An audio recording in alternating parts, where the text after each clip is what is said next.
منیر صاحب، ایک تو جو سنگاپور کا پرچم بردار جہاز پر حملہ، اس کو آپ کیسے دیکھ رہے ہیں؟ کیا ایران اور امریکہ کے علاوہ کوئی تیسرا بھی ہے جو کہ ان جہازوں پر حملہ کر کے ان دونوں پر الزام لگانا چاہتا ہے؟ اور دوسرا، جو اسلام آباد میمورنڈم ہے اس پر پیش رفت تو اب جاری ہے. جے ڈی وینس کا امریکی فوج اور جو ایرانی پاسداران ہیں ان کے درمیان رابطہ کاری کے چینل کے حوالے سے جو بیان ہے وہ بھی کافی اہم ہے. اس پر کیا کہیں گے آپ سر؟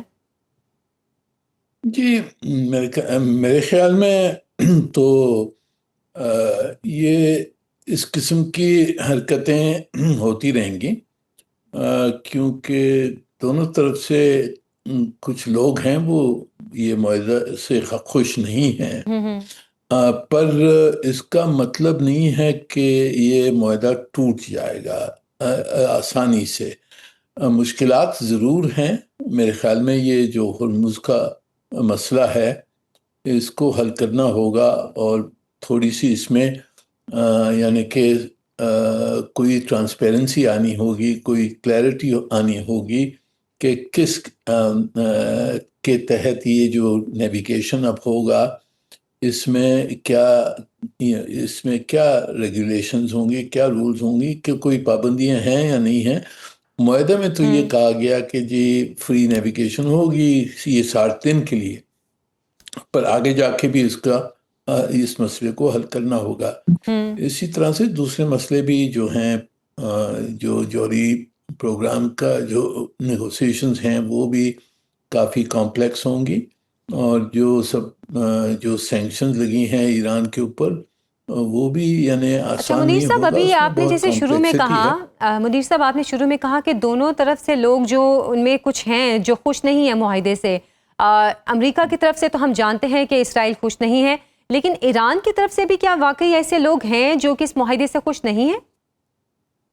جی دیکھیے، پورا تو ہمیں پورا معلوم تو نہیں ہے، پر اگر آپ کچھ ان کے بیانات جو دیکھیں اس سے نظر آتا ہے کہ یعنی ان کی نیگوشیٹنگ ٹیم بڑی یعنی سخت پوزیشن انہوں بالکل نے بالکل. لی ہے، اور اس کی وجہ یہی ہے کہ ان کے اندرونی کافی اپوزیشن کے کچھ کوٹرز تھے جس انہوں نے اپوز کیا. آپ نے دیکھے جو سپریم لیڈر کا جو سٹیٹمنٹ تھا، انہوں نے اپنے آپ کو ڈسٹنس کر دیا.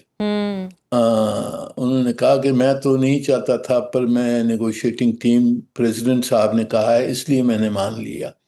تو وہاں بھی میرے خیال میں کبھی کبھار لوکل کمانڈرز ہوتے ہیں وہ اپنے ہاتھ پہ لے لیتے ہیں، اور اس قسم کی میرے خیال میں حرکتیں ہوں گی، اس قسم کی انسیڈنٹس ہوں گے. پر ہماری کوشش یہی ہونی چاہیے کہ جی معاہدہ ٹوٹے نہ، اور جو بالکل بالکل. مذاکرات پہ جو منوا لیا ہم نے وہ مذاکرات جاری رہیں اور آگے اس میں پیش رفت ہو.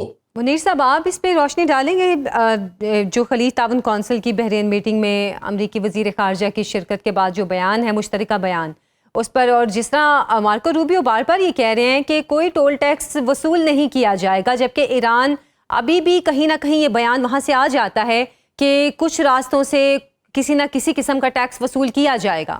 جیسے میں نے کہا یہ ہرمز کا مسئلہ ہے، اس کو حل کرنا ہوگا، کیونکہ ایران کا موقف تو یہی ہے کہ ہم آگے جا کر یہ 60 دن کے بعد میں ہم کچھ نہ کچھ فیس لیں گے یا ٹول لیں گے یا ہمارے ساتھ کوآرڈینیشن ہوگی. تو اس میں جو انٹرنیشنل لا ہے وہ ان کی یہ پوزیشن سے الائن نہیں ہے. جی. انٹرنیشنل لا کے تحت ہرمز تو ایک انٹرنیشنل سٹریٹ ہے، وہاں فریڈم آف نیویگیشن ہے اور تھی، اور تو اگر ایران کا یہ موقف رہتا ہے تو اس کو حل کرنا یہ ایک بڑا مسئلہ ہوگا. تو جو روبیو صاحب نے کہا وہ امریکن پوزیشن ہے، پر اب دیکھنا ہوگا کہ یہ مذاکرات کے تحت کیا فیصلہ ہوتا ہے اس پہ. اچھا، اور منیر صاحب ابھی جے ڈی وینس کا جو بیان آیا ہے کہ وہ ایرانی پاسداران کے ساتھ براہ راست رابطے کے حوالے سے بات کر رہے ہیں، پہلے تو کیا یہ ممکن ہوگا، اتنا آسان ہوگا ڈائریکٹ ان کے ساتھ بات چیت، تمام تر جو شرطیں طے ہوئی ہیں اس حوالے سے کرنا؟ اور پھر جس طرح پاسداران کا رویہ ایک ہم نے سخت دیکھا ہے کافی، کیا امریکہ کے لیے یہ اتنا آسان ہوگا؟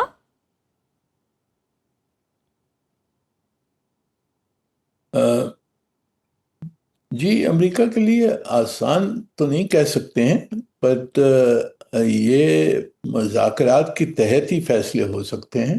میرے خیال میں دونوں فریقین کو یہ ابھی یہ اندازہ ہو گیا ہے کہ فورس کے ذریعے یہ فیصلے نہیں ہوں گے اور مشکلات زیادہ ہو جائیں گی، تو میرے خیال میں مذاکرات کے تحت ہی یہ مسئلے حل ہو سکتے ہیں۔ منیر صاحب، اب جب کہ ایران کے اوپر جو پابندیاں تھیں ان میں کچھ حد تک تو نرمی ہوئی ہے، اور آنے والے دنوں میں یہ امید ہے کہ جو اثاثے ہیں، منجمد اثاثے، ان کے حوالے سے بھی ایران کو کافی ریلیف مل سکتا ہے، لیکن اب اس تمام تر معاملے کے بعد ایران کے لیے چیلنجز کیا ہوں گے؟ کیونکہ جو اسرائیل کی مداخلت کے حوالے سے سابق اسرائیلی وزیر اعظم وہ کچھ دن پہلے کسی کانفرنس پہ کہہ رہے تھے کہ ہم نے ایران میں بہت سارے اسٹار لنک کی جو ڈیوائسز تھی وہ بھیجی تاکہ ایران کی حکومت کے خلاف جو احتجاج ہے اس میں ہوا دی جا سکے، اس کو بھڑکایا جا سکے۔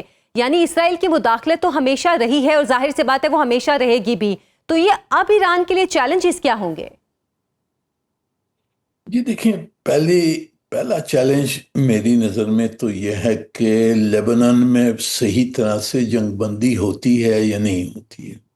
وہاں اسرائیل کوشش کرے گا کہ وہاں کچھ نہ کچھ شوشہ جاری رہے بالکل، اور ایران کو نامنظور ہو، پھر وہ حملے واپس شروع ہو جائیں اور یہ جنگ واپس شروع ہو جائے۔ اسرائیل کی کوشش تو یہ ہے۔ دوسرا مسئلہ جو پہلے جو آئے گا سامنے وہ ہوگا کہ یہ ہرمز کا جو آگے جا کر اس کی ایڈمنسٹریشن کیسی ہوگی۔ یہ کافی پیچیدہ مسئلہ ہو گیا ہے، کیونکہ انٹرنیشنل لاء ایک طرف ہے، ایران کا موقف دوسری طرف ہے، فزیکل کنٹرول ان کا ہے، تو اب اس کو کس طرح سے حل کرے جا سکتا ہے، یہ بھی ایک مسئلہ ہوگا۔